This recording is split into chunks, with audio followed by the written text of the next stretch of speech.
começar hoje com os irmãos uma série de estudos no livro de Daniel. Estudaremos o livro de Daniel no decorrer desses próximos domingos. E vamos começar hoje lendo Daniel capítulo 1. Daniel capítulo 1 no Antigo Testamento. Tá bom, queridos irmãos? Abra sua Bíblia, permaneça com ela aberta. E vou recomendar aos irmãos também que gostam desse estudo sobre o Apocalipse, né? Então venha, participe, nós vamos falar muitas coisas sobre isso. Porque o livro de Daniel é o livro conhecido como o Apocalipse do Antigo Testamento. Então nós vamos aprofundar um pouco algumas coisas sobre a volta do nosso Senhor Jesus Cristo, tá bom? Tomem nota, tem bastante coisa interessante no livro de Daniel. No 3º ano do reinado de Jeoaquim, rei de Judá, Nabucodonosor, rei da Babilônia, veio a Jerusalém e a sitiou. E o Senhor entregou Jeoaquim, rei de Judá, nas suas mãos, e também alguns dos utensílios do templo. Ele levou os utensílios para o templo do seu Deus na terra de Sinear e os colocou na casa do tesouro do seu Deus. Depois o rei ordenou a Aspenaz, o chefe dos oficiais da sua corte, que trouxesse alguns dos israelitas da família real e da nobreza, jovens, sem defeito físico, de boa aparência, cultos, inteligentes, que dominassem vários campos do conhecimento e fossem capacitados para servir no palácio do rei. Ele deveria ensinar-lhes a língua e a literatura dos babilônios. De sua própria mesa, o rei designou-lhes uma porção diária de comida e de vinho. Eles receberiam um treinamento durante 3 anos e depois disso passariam a servir o rei. Entre esses estavam alguns que vieram de Judá: Daniel, Ananias, Misael e Azarias. O chefe dos oficiais deu-lhes novos nomes. A Daniel, o nome de Beltesazar; a Ananias, Sadraque; a Misael, Mesaque; e Azarias, Abdinego. Daniel, contudo, decidiu não se tornar impuro com a comida e com o vinho do rei, e pediu ao chefe dos oficiais permissão para se abster deles. E Deus fez com que o homem fosse bondoso para com Daniel e tivesse simpatia por ele. Apesar disso, ele disse a Daniel: tenho medo do rei, o meu senhor, que determinou a comida e a bebida de vocês. E se ele os achar menos saudáveis que os outros jovens da mesma idade, o rei poderia pedir a minha cabeça por causa de vocês. Daniel disse então ao homem que o chefe dos oficiais tinha encarregado de cuidar dele e de Ananias, Misael e Azarias: peço-lhe que faça uma experiência com os seus servos durante 10 dias. Não nos dê nada além de vegetais para comer e água para beber. Depois compare a nossa aparência com a dos jovens que comem a comida do rei e trate os seus servos de acordo com o que você concluir. Ele concordou e fez a experiência com eles durante 10 dias. Passados os 10 dias, eles pareciam mais saudáveis e mais fortes que todos os jovens que comiam a comida do rei. Assim o encarregado tirou a comida especial e o vinho que haviam sido designados, e em lugar disso lhes dava vegetais. A esses 4 jovens, Deus deu sabedoria inteligente para conhecerem todos os aspectos da cultura e da ciência. E Daniel, além disso, sabia interpretar todo tipo de visões e sonhos. Ao final do tempo estabelecido pelo rei, para que os jovens fossem trazidos à sua presença, o chefe dos oficiais os apresentou a Nabucodonosor. O rei conversou com eles e não encontrou ninguém comparável a Daniel, Ananias, Misael e Azarias. de modo que eles passaram a servir o rei. O rei lhes fez perguntas sobre todos os assuntos que exigiam sabedoria e conhecimento, e descobriu que eram 10 vezes mais sábios do que todos os magos e encantadores de todo o seu reino. Daniel permaneceu ali até o 1º ano do rei Ciro. Senhor Deus e Pai, eu agradeço ao Senhor pela Tua palavra, pela oportunidade que temos de abrir, de ler e proclamar a Tua palavra nesta manhã. Que nesta manhã também, cada um de nós possa ter o coração, a mente aberta à compreensão da Tua vontade e do Teu querer. Pai Celeste, que eu venha anunciar somente dos Teus planos e da Tua vontade. Que a Tua palavra hoje venha gerar em nós conclusões, decisões, desafios, para vivermos, ó Deus, nossos dias em Tua presença. Assim que eu lhe rogo, no precioso nome de Cristo Jesus. Amém. Amém. Existem hoje 1.300 pastores presos na Índia. 1.300 pastores presos. Seus familiares, esposa e filhos, alguns passando fome por causa da perseguição. Esta semana se acirrou ainda mais a perseguição com a aprovação de uma lei que proíbe a conversão a outras religiões na Índia. Os que não negarem, eles permanecerão presos. Eles já foram colocados a essa prova e permanecem presos, os 1.200, 1.300 pastores na Índia. Você, o que você faria?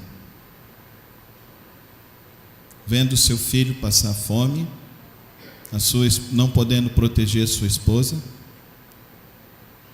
o que você faria? O mesmo caso está acontecendo aqui com Daniel.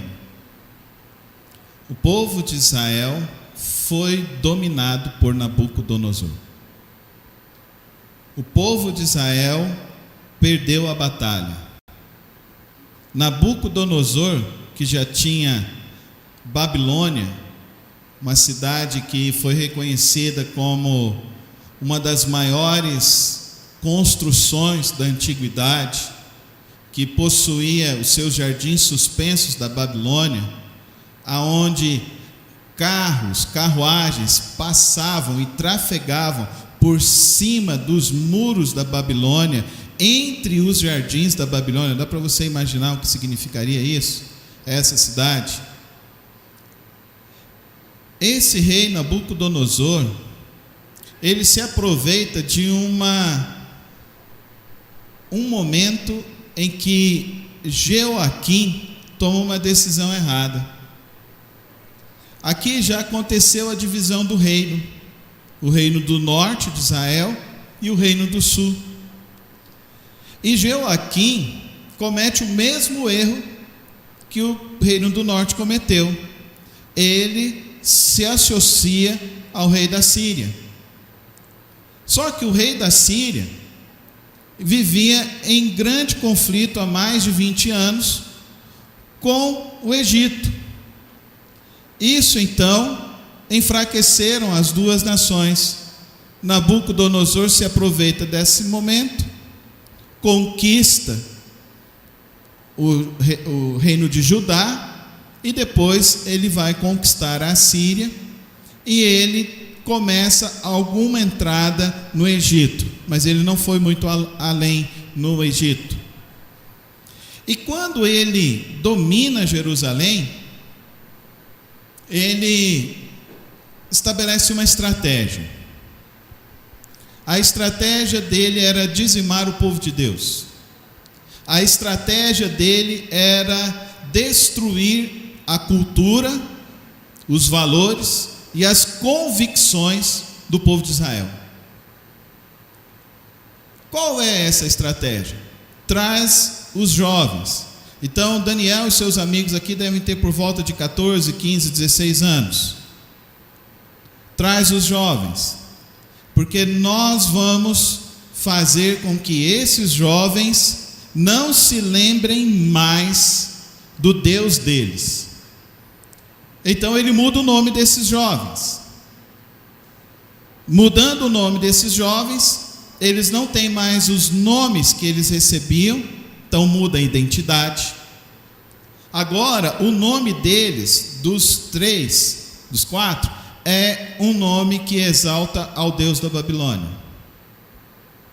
Mas ele, além disso, ele separa esses jovens e fala: agora vocês vão instruir esses jovens. E vão instruir esses jovens ao quê? À nossa cultura. Eles não vão falar mais o hebraico.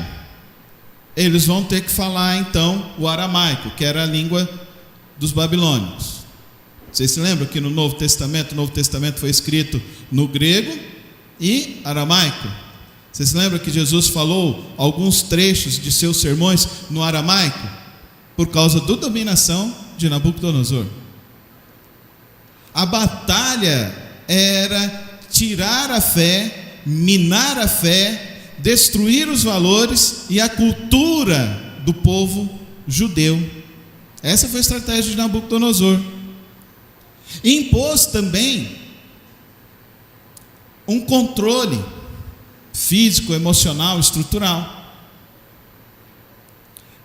Vocês sabiam que hoje no Brasil 60% dos crentes que entram numa universidade, sejam eles protestantes ou até mesmo católicos, eles abandonam a fé no segundo ano da universidade?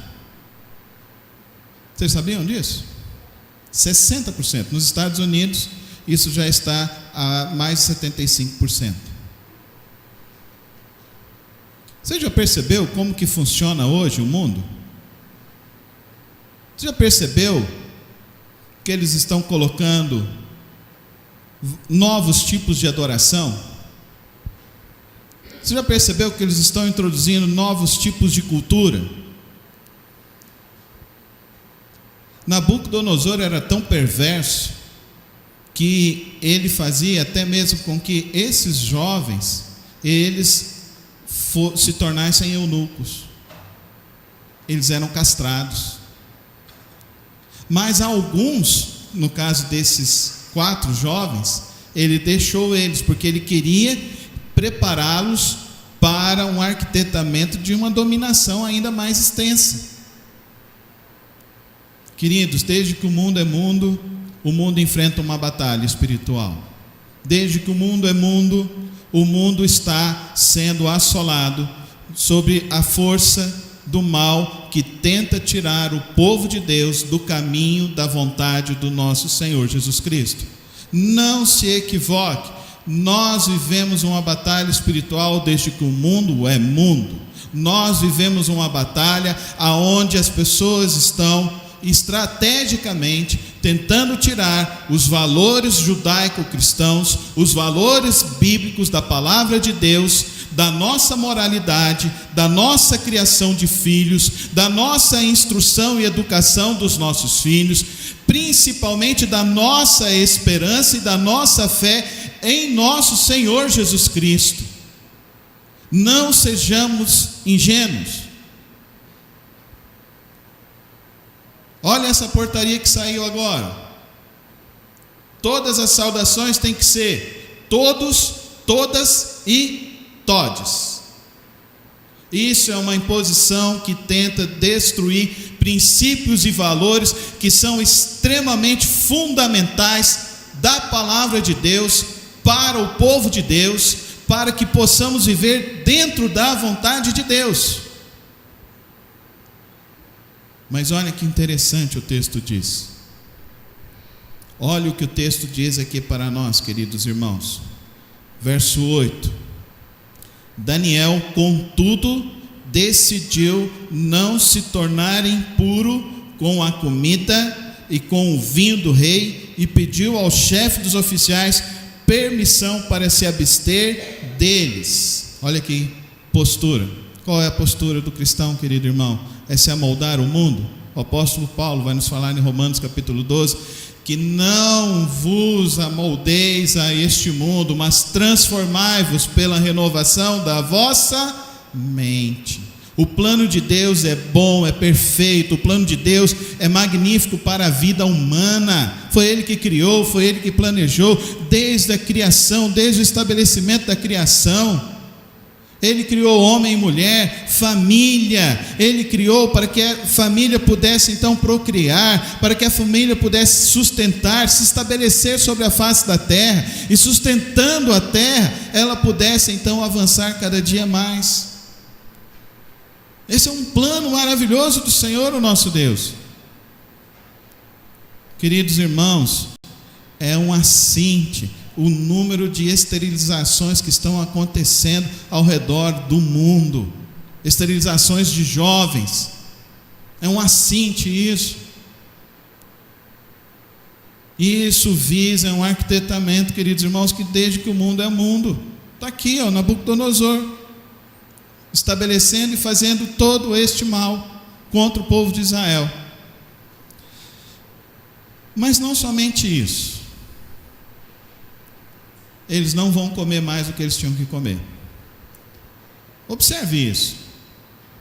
Se você ler os livros da lei, em especial Deuteronômio e Levítico, você vai perceber que Deus estabeleceu uma forma de se relacionar com o seu povo. E dentro dessa forma de se relacionar com o seu povo, haviam existia um tripé muito importante para o povo de Israel. O primeiro era ir ao templo, estudar a palavra de Deus, conhecer a palavra de Deus. E isso aqui é muito importante para mim e para você. Daniel, então, se ele tem 14, 15 anos, ele tem postura de não ser um jovenzinho levado por qualquer vento de qualquer coisa. Ele se posiciona porque ele tem preceito. Quem ensinou os preceitos a Daniel? Foi a escola? Ou foi a família? Então, querido irmão, mais do que brincar com seu filho, mais do que correr com seu filho, brincar com seu filho, é muito mais importante você instruí-lo na justiça de Deus. É muito mais importante você ensinar o teu filho a palavra de Deus, porque Daniel, ele não se tornou um jovenzinho que Maria vai com as outras. Pelo contrário, Daniel tem uma profunda convicção e um profundo relacionamento com Deus. O segundo aspecto desse tripé do relacionamento eram as coisas que eles comiam. Presta atenção nisso. Então existia uma série de proibições que eles não poderiam comer, porque a alimentação era uma forma de relacionamento com Deus. Por isso então que eles praticavam, inclusive dentro do Shabat, o jejum. Eles praticavam as orações, as oblações. Então essa busca era uma busca incessante, era uma busca também que deveria ser expressa nas suas atitudes e no seu cotidiano. E quais eram as atitudes e o cotidiano desse povo? Envolvia o que eles comiam, envolvia o que eles falavam, envolviam então como eles caminhavam e como eles estabeleciam a sua vida socialmente. Aí o que ocorre aqui, queridos irmãos? Nabucodonosor fala: eles vão comer da minha mesa. Eles vão comer da mesa do rei da Babilônia. Isso encheu os olhos de Daniel e seus amigos? Encheu, irmãos? E quantos de nós estamos sendo engodados por essa famigerada teologia da prosperidade que fica falando para as pessoas que você tem que comer o melhor dessa terra? O melhor dessa terra é uma coisa só: é Jesus Cristo, que se fez pão e sangue e vinho vivo para alimentar o povo dele e encher eles da verdadeira esperança e da verdadeira vida, da vida eterna em Cristo Jesus. Amém, igreja? Ele é o nosso alimento. Daniel então não fica inebriado com as coisas que estão sendo oferecidas. Não, eu não quero. A comida é boa, é bonita, mas não, eu não vou desagradar o meu Deus. Eu não vou desagradar o meu Deus. Por que Daniel toma essa atitude? E aqui eu gostaria de falar para os irmãos de 3 princípios muito importantes para vivermos uma vida cristã verdadeira com o Senhor, o nosso Deus. E entendendo isso, nós possamos assumir uma postura de verdadeiros crentes e discípulos de Cristo Jesus. Primeiro princípio, querido irmão, que eu quero que você observe, verso 2: e o Senhor entregou Jeoaquim, rei de Judá, nas suas mãos, e também alguns dos seus utensílios do templo de Deus. Foi Nabucodonosor que conquistou Jerusalém? Foi Nabucodonosor, querido irmão? A palavra de Deus diz que não. A palavra de Deus diz que Deus permitiu que o povo de Israel experimentasse a escravidão. Por quê? Porque o reinado de Joaquim foi bizarro, foi horrível. O reinado de Joaquim, ele praticava orgias dentro do templo. O reinado de Joaquim foi perverso, porque ele não punia os malfeitores. O reinado de Joaquim foi perverso porque ele aumentou os impostos. Foi perverso porque ele não deu assistência às viúvas, não deu assistência às crianças. O reinado de Joaquim foi perverso porque ele decidiu adorar falsos deuses, ao invés de adorar ao único e verdadeiro Deus. Então Deus permitiu, o Senhor entregou Joaquim. Eu e você precisamos entender, queridos irmãos, que as nossas vidas estão nas mãos de Deus. Fala comigo assim: a minha vida está nas mãos de Deus. Pode falar com mais fé e convicção agora. A minha vida. Se as nossas vidas estão nas mãos de Deus, não precisamos temer. Amém, irmãos? Por isso que Daniel tem postura. Por isso que Daniel tem convicção. Por isso que Daniel não está abatido.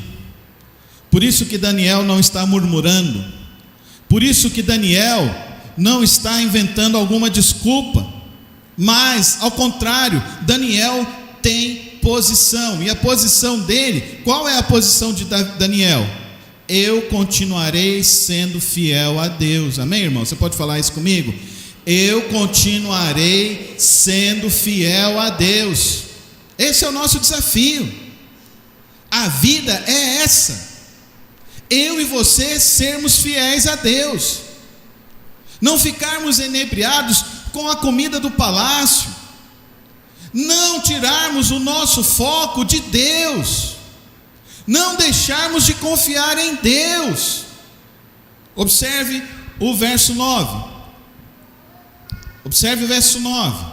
A convicção de Daniel, e veja o resultado de Daniel. E Deus fez com que o homem fosse bondoso para com Daniel e tivesse simpatia por ele. Quem que fez na vida de Daniel? Quem que fez Daniel prosperar? Quem cuidou de Daniel? Quem ajudou Daniel? Mas isso não quer dizer que ele não teve problema. Ele teve problema. Os amigos dele foram para a fornalha. Ele foi entregue para ir para uma senda onde existiam leões famintos, e ele não saiu de lá machucado, tocado. Então olha quanto que essa tal da teologia positiva, essa teologia da prosperidade é mentirosa. Andar com Deus não quer dizer que você não vai passar pela fornalha de fogo, não quer dizer que você não vai entrar na cova dos leões. Andar com Deus tem a ver em você confiar nesse Deus que é bondoso para com a sua vida. Posso ouvir um glória a Deus? É Ele quem é bondoso para conosco. É Ele quem cuida de nossas vidas. É Ele quem está diante de nós, é Ele quem tem o controle de todo o universo, porque Ele é soberano, o soberano das nações, e não há rei, não há poder, não há autoridade sobre este mundo que é maior do que o Senhor, o nosso Deus. Amém, irmãos? Você pode dar uma salva de palmas a Deus? Exaltar Ele no seu coração e na sua vida nessa manhã, porque nós estamos aqui para viver e dizer e viver para o Senhor, o nosso Deus. Fala isso no seu coração: eu estou aqui para viver para Deus, eu estou aqui para viver para Deus, eu estou aqui para confiar em Deus, eu estou nessa existência para ser como Daniel e seus amigos. Eles podem até querer mudar meu nome, mas eu continuarei sendo Daniel no meu coração e na minha mente. Eles podem até querer mudar a minha cultura, mas eu continuarei sendo fiel ao Deus da minha salvação. Eles podem querer me contaminar e querer dizer que tudo que eu acredito está errado, mas eu serei fiel ao Deus da minha salvação, porque só há um Deus sobre a face da terra, e é o Senhor dos exércitos, o Senhor, o nosso Deus. Olha o verso 17, o que Deus ainda fez com eles. A esses 4 jovens, Deus deu sabedoria e inteligência para conhecerem todos os aspectos da cultura e da ciência. E Daniel, além disso, sabia interpretar todo tipo de visões e sonhos. Quem deu? Quem fez? Quem cuidou? Por que eu e você não conseguimos crer e permanecer no Senhor? Por que tantos crentes estão murmurando? Por que quantas pessoas estão tentando viver fora do Senhor, o nosso Deus, colocando esperança em homens, em partidos, em política? Não, irmão, quem governa é Deus. Fala comigo: quem governa é Deus. É Ele que governa, é Ele quem está sobre todas as coisas deste mundo. Mas cabe a mim e a você sermos fiéis, como Daniel foi fiel. Cabe a mim e a você viver a fé em Deus todos os dias da nossa vida, e não sermos enredados e vivermos e colocarmos nossa vida para viver olhando o manjar que vem do trono do rei. Isso não importa, porque a nossa pátria não é aqui, porque a nossa esperança não é nessa terra, porque a nossa vida é eterna. Amém, irmãos? A nossa vida é para todo sempre. Então eu prefiro ser fiel a Deus do que fiel a qualquer homem que queira estabelecer qualquer situação sobre a face da terra. Por isso que eu oro por aqueles queridos pastores que estão lá na Índia. É por isso que toda semana, quando o pastor Luiz Walter fala que está precisando de um recurso, eu sempre peço a Deus que eu tenha um recurso para ajudar os teus missionários. E graças a Deus eu tenho conseguido mandar pouquinho, mas eu mando 10, mando 20, mando 50. O dia que está um pouquinho melhor eu mando até uns R$100, mas não é sempre. Mas eu sempre peço a Deus: Deus, que eu tenha um pouquinho para dar, que eu tenha um pouquinho para contribuir, porque eu quero, Senhor, ajudar esses que estão sendo fiéis dentro das prisões. E eu e você não estamos presos, eu e você não estamos aqui. A nossa batalha parece que é mais fácil, mas não é. A nossa batalha é a gente olhar para o que está sendo servido para nós. O melhor vinho, vou tomar o melhor vinho. É a melhor comida, eu vou comer a melhor comida. Mas a custo de quê, irmão? A custo de você negar Deus? A custo de você comer uma comida sacrificada a outros deuses? A custo de quê, querido irmão? A custo de você sacrificar sua família? A custo de quê, querido irmão? A custo de você se afastar da casa de Deus e do povo de Deus? A custo de quê, querido irmão? O que você está fazendo com a tua vida, querido irmão? Seja fiel a Deus. E a palavra de Deus diz assim: sê fiel no pouco, que sobre o muito eu te colocarei. Mas seja fiel. O nosso desafio como crentes nessa época é sermos fiéis a Deus. Não importa o que vier, permaneceremos fiéis ao Senhor, o Deus da nossa salvação. Aquele que é fiel, olha que interessante o texto diz, para mim e para você. Nabucodonosor passou. Amém? Amém, irmãos? Nabucodonosor passou. Olha lá, verso 21. Daniel permaneceu ali até o 1º ano do rei Ciro. Daniel viu o povo dele voltando para Jerusalém. Amém, irmãos?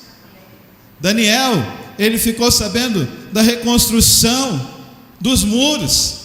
Daniel orientou a Neemias.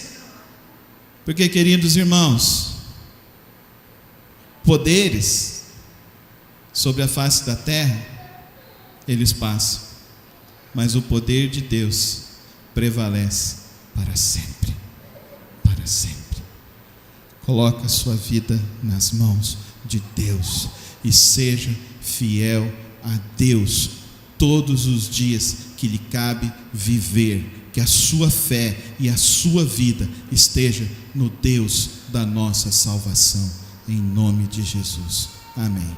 Feche os teus olhos, ore, coloque a sua vida, coloque a vida dos seus irmãos que estão aqui nesta manhã, para que todos nós possamos viver para a honra e glória do Senhor, o nosso Deus, para que possamos viver como Daniel viveu, fiel a Deus, confiando no Senhor, o Deus da salvação, sabendo que Ele é o soberano sobre todas as coisas, sabendo que a nossa vida tem que estar com Deus. E peça a Deus hoje. Talvez você está aí inebriado com as coisas deste mundo. Às vezes você está achando que a tua vida é isso ou aquilo. Não, a tua vida é para ser fiel a Deus, querido irmão, querida irmã. Volta hoje teu coração para o Senhor. Entrega hoje esse teu coração, essa tua vida nas mãos de Deus. E confia nele. E deixa que o mais Ele fará. Ele será o teu príncipe da paz. Ele será a tua estrela da manhã. Ele será o teu Emanuel, o Deus que sempre estará contigo. Ele é o caminho, a verdade e a vida. E não há outro caminho, não há outra verdade pela qual possamos viver. E hoje, Santo Deus, eu agradeço, Pai querido, porque diversos homens e mulheres, quando olhamos para trás, permaneceram fiéis ao Senhor e não se entregaram ao espírito da época, e não se entregaram para outro caminho que não era Jesus Cristo. Eu agradeço, Senhor, porque esta fé chegou até nós aqui nesse ano de 2023.